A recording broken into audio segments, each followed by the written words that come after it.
કેવી રીતના કાઢવાની હોય એને કાઢવી શું કામ પણ એ ઓટોમેટિક વહી જાય ઓટોમેટિક આ બેડ માથે છે ને આપણે અહીંયા સડી જાય હોય ખબર છે પેલા તમને ક્યાં ચડી જાય અહીં બેડ ઉપર સડી બેડ ઉપર નો આવે ઉપર જ રહે ગરોળી આવા દો હવે તે કોઈ દી જોઈ ગરોળી નીચે ગરોળી જોયું છે ખાટલા ઉપર સડી જાય કેવા કલરની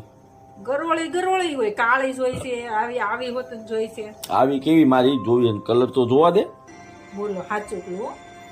એને પણ પકડાય એને કઈ કરે નહીં અરે બટકું ભરી જાય કોણે કીધું તને ભર્યું ચેપાય તો બટકું ભરી જાય તો ચેપવી શું કામ પણ એટલે આમને ખબર ન હોય ને તો એમ કહું તો અત્યારે આપણને ખબર છે ને એટલે નહીં ચેપાય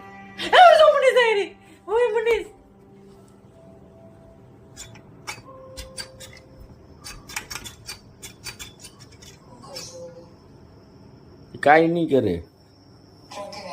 જો હતી ને એટલા અવાજ મને ખબર હતી તે કીધું તું વહી ગઈ હોય આવી જાય અંદર આમ હાલો ને